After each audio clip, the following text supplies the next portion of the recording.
Dar kartą grįžkime į kraujų laistomą Izraelio žemę ir pažiūrėkime, kiek galime pasitikėti tais, kurių darbas teikia maistą mūsų smegenims. Žinoma, jeigu tai smegenis, kurios masto, taigi abejoja. Trečiadienį vakare svetainė Honest Reporting savo skaitytojams pateikė straipsnį skambiu pavadinimu "Fotografai be sienų". Pirma, kas ta Honest Reporting? Tai proizraelietiška nevyriausybinė organizacija registruota JAV, Niujorke, kuri seka žiniasklaidą ir analizuoja, kiek galima tikėti pateikiamą informaciją, bei kokiu laipsniu tarkita žiniasklaidos priemonė laikytina šališka. Tiesa, jeigu gydytojai be sienų praktiškai vienareikšmiškai pasaulyje vertinami teigiamai, tai šiek tiek ironiška nuoroda apie fotografus be sienų priešingai Honest Reporting nuomonė žymi neigiamus procesus. Honest Reporting kelia klausimus, kiek su žurnalistinė etika ir jos pažadu išlaikyti maksimaliai nešališką perspektyvą dera Reuters ir Associated Press fotografų darbai skelbti Hamas invazijos Izraelį metu.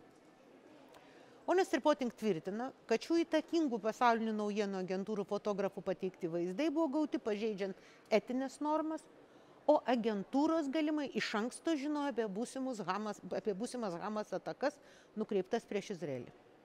Kokiais įrodymais grįsti šie iš ties labai rimti kaltinimai? Pirmas klausimas, o ką labai ankstyvą ramų eilinį šeštadienio rytą Reuters ir Associated Press fotografai veikia ant sienos skiriančios Izraelį nuo Gazos ruožo? Sunku patikėti, kad fotografai ten atsirado visiškai atsitiktinai, o teroristai leido jiems ramiai fotografuoti, juolab, kad žurnalistai fotografavo jau ir po to, kai Hamas teroristai įžengė Izraelio teritoriją. Gerokai logiškiau skamba prielaida, kad fotografai veiksmo sūkuryje atsirado neatsitiktinai, o iš anksto savo veiksmus derino su teroristais. Tai kelia kitą gerokai rimtesnį klausimą, o kiek tikėtina, kad naujienų agentūros iš anksto žinojo apie būsimą puolimą. Iki ketvirtadienio popietės, kai rašau šitą tekstą, jokių Associated Press paaiškinimų neradau. O štai Reuters griežtai paneigė iš anksto žinojusi apie atakas ar įgalinusi savo žurnalistus stebėti Hamas puolimą. Tiesa, tame pačiame Reuters tekste, kuris labai kategoriškai atmeta kaltinimus dėl to, kad turėta kažkokia išankstinė informacija apie ataką, pripažįstama, kad fotografijas darė laisvai samdomi žurnalistai iš Gazos ruožo, kurie spalio 7 kartu su teroristais kirto Izraelio sieną. Pasak agentūros, jie buvo pasamdyti tiesiog įvykių metu. Reuters tvirtina, kad iki aptariamų įvykių, iki spalio 7 ryto, jie neturėjo jokių ryšių su minėtais fotografais, o agentūros skelbtos nuotraukos padarytos praėjus porai valandų po to, kai Hamas apšaudė pietų Izraelį, ir 45 minutėms vėliau, kai Izraelio liudijimu teroristai peržengė sieną. Mano nuomonė, Reuters paaiškinimai ne tik nepaneigia, kad jos platinti vaizdai buvo nešališko stebėtojo, tiesiog šališko stebėtojo darbas, bet priešingai tik sustiprina įtarimus, kad skelbta informacija buvo angažuota ir palanki vienai konflikto pusiai. Mano klausytojai tikėtinai nežino, kad beveik 10 metų buvau žurnaliste. Rašiau vedamosius ir apžvalgas Lietuvos ryte, vadovavau Eltos ir BNS naujienų agentūrų verslo skyriams. Juos ir sukūriau. 91 metais netgi stažavausi Reuters agentūroje. Taigi tikrai neblogai įsivaizduoju, kaip realiai veikia žiniasklaida ir kalbu ne vien iš kažkokio bendro supratimo. Konkrečių atvejų labai tikėtina, pabrėžiu, aš nežinau, tik vertinu procesą, kad Reuters apie būsimą puolimą tikrai nežinojo. Bet Reuters kažkokiu tai būdu jau pirmomis minutėmis, kai apie tai, kad kažkas vyksta Izraelio teritorijoje, apie tai dar nebuvo plačiai skelbiama, prisiminkime, veiksmas vyksta saulei tekant.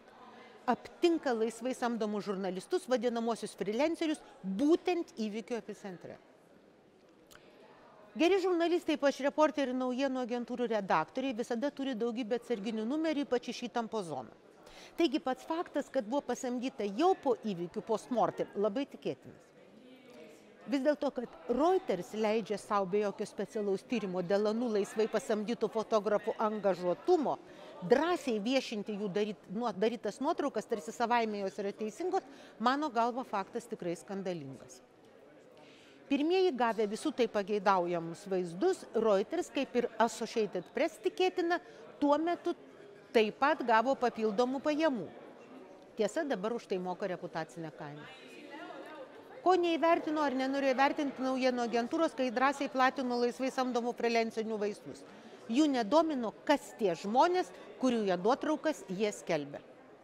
Honest Reporting pateikė įrodymus, kad vienas tų vadinamųjų fotoreporterių drąsiai glėbėšiuosi su Hamas vadeiva ir spalio 7-osios puolimo organizatorių. Tokios nuotraukos buvo skelbiamos socialiniuose tinkluose, dabar tiesa išvalyta, bet tai nesutrukdė AP, kaip vėliau ir CNN, naudotis jo paslaugomis. Reuters publikavo 2 fotografų nuotraukas, kurie lyg ir atsitiktinai sutiko naują užtančią dieną kartu su Hamas teroristais, prasiveržiančiais per Izraelio sieną. Viena tų nuotraukų netgi buvo pažymėta garbinga nuoroda dienos vaizdas, bet aplinkybės, kurių dėka ta nuotrauka gauta, buvo nutylėta. Naujienų agentūros gali sakyti, kad tie žmonės tiesiog dirbo savo darbą. Dalis bet kurio krizių zonose esančio žurnalisto darbo, žinoma, ir yra nusikaltimų dokumentavimas. Vis dėlto konkrečiu atveju tikrai daug aplinkybių rodo, kad Hamas puikiai sužaidė informacinėme kare, o vadinamieji laisvos spaudos korifėjai taip norėjo būti pirmi, kad lengvai pakibo ant jų kabliuko. Naujienų agentūros mažiausiai ką privalėjo padaryti, tai pažymėti, kad fotovaizdai gauti esant eiliai neaiškių aplinkybių dėl fotografų interesų. Išvada nemaloni. Tarptautinių naujienų agentūrų atrodytų garbinga reputacija etikos standartai, švelniant kalbant, abejoti. Šiandien kalbu apie Izraelį. Kaip jau sakiau, savo praeitam įraše esu visiškai Izraelio pusėje ir dėl amžinos mūsų kaltės dėl holokausto, ir dėl tokių moralinių barbarų kaip žemaitaičiai, kurie kaip tik šią savaitę siautėjo Seime, ir dėl primityviai angažuotų kairuolių, kuriems net teroristas, jeigu jie tiki, kad tenas yra pasaulio kapitalo nuskriaustas vargšelis, visiškai tinka. Vis dėlto šiandien jums pateiktas pasakojimas turi lietuvišką dimensiją. Kalbu apie etikos standartus, bet ne ta biurokratiškai teisinė prasme, kurią taip mėgsta ir kultivuoja visokios etikos komisijos, nuo tos, kur prižiūri politikus, iki tos, kur jaučiasi prižiūrinti žurnalistus. Mano nuomonė apie anų gebėjimą suvokti, ką jos veikia demokratiniai visuomeniai, dėl įvairių priežasčių labai neigiama. Jau vien tas faktas, kad ten su žiburiu nerasi žmonių, kurie sugebėtų etiketą atskirti nuo etikos ir nuo moralinių dilemų, ypač tų moralinių dilemų, kurios neturi kiekvienai bobulytei prie bažnyčios suvokiamą turinio, mane dažnai šokiruoja. Kalbu apie tikrą etikos dimensiją, kurie atsiveria tada, kai rašantis, fotografuojantis ar redaguojantis žmogus asmeniškai masto, ką daro. Apsvarsto, kodėl daro ir svarbiausia galvoja apie žmonės, kurios aptarė ir dar labiau apie savo žodžių poveikį kitiems, kas skaito ir žiūri. Prieš keletą savaičių pasakojo žiūrėjau režisierės Živilės Mičiulytės dokumentinį filmą Kabinetas. Kaip skelbė reklamos, šiame filme 2 tiriantys žurnalistai, Dovydas Pancerovas ir Birutė Davidonytė, atveria duris į savo kabinetą 15 minučių redakcijoje 19-20 metais. Tuo metu žurnalistai rašo knygą apie kitą kabinetą Vyriausybės rūmus. Filmas toks ištęstas ir nuobodus, kad vertas dėmesio gal tik kaip pamoka, koks neturėtų būti filmas.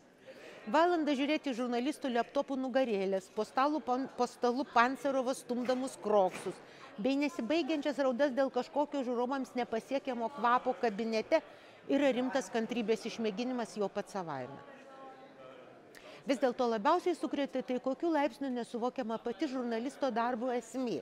Režisierė, beje po peržiūros infantiliai kleketodama prisipažinusi esanti diplomuota žurnalistė, jei gerai supratau, iš žurnalistų šeimos, žavėjosi tais, kuriuos rodė, bet ką ir kodėl jį rodė, manau ir pati nesuprato. Apie žurnalistų darbą pati turėjau tam tikrą įsivaizdavimą iš vaidybinių filmų, kad jų darbas tikrai yra daug dinamiškesnis. Bet gal gerai, kad bus galima pamatyti, kaip tas darbas vyksta iš tikrųjų. Viename iš interviu aiškino filmo autorė.